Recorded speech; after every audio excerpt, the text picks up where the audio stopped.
Thank you, Destiny. Now to the latest out of Kirk County, where the Hill Country flooding disaster has reached a new stage. Tonight, the death toll from Kerr County alone stands at 107, with 3 people still unaccounted for. This right here is new video from your South Texas Ford dealer Sky Fox of the Guadalupe River. Kerr County commissioners say crews are now moving away from search and rescue operations into recovery mode. Their meeting was closed to the public today, but was live streamed. Our model is showing heights of 40 feet, and we already know from talking to people 55 feet on some parts of the river. You can't live through that. Yep. It was a tsunami. It was an inland tsunami, and it ripped everything up.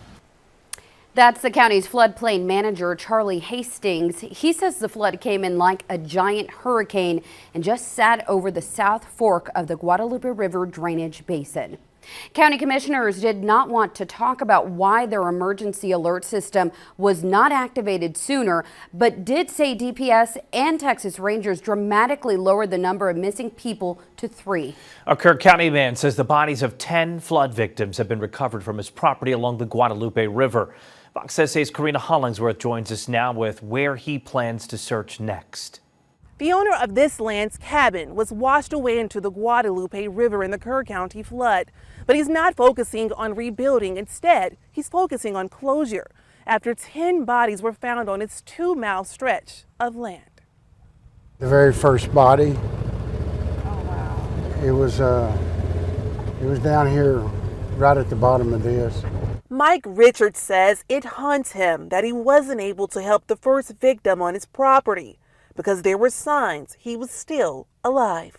It was a man that he'd been bleeding, you know, and that just indicates to me that he was alive when he was here, you know, and I just, you know, I don't know if I could have saved him or not. I just would have liked to have had the opportunity to try.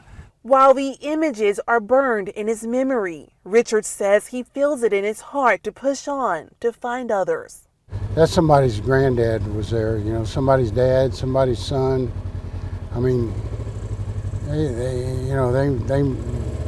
mean a lot to people, you know. I just glad to bring him closure for his family.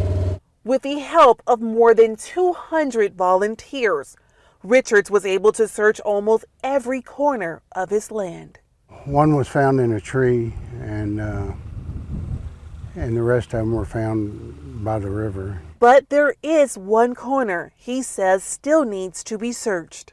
One spot just right over there, and it's probably not, you know, maybe 50 by maybe 100 feet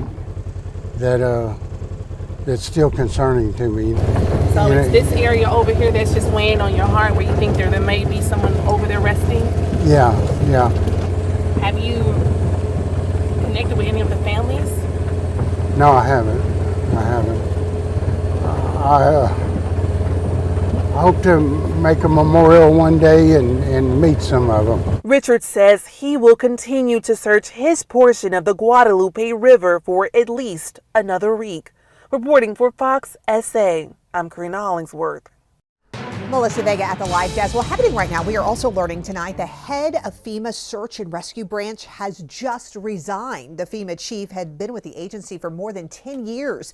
FEMA has been under fire since the Hill Country flooding disaster. According to sources, Chief Ken Pogrek told FEMA colleagues that the delayed response was the tipping point that led to him putting in his resignation. It took more than 72 hours for Homeland Security Secretary Kristi Noem to authorize the deployment of FEMA's search and rescue network, while the now former FEMA chief's resignation letter didn't mention the flooding in the Hill Country. It did say that he was returning to the Philadelphia Fire Department.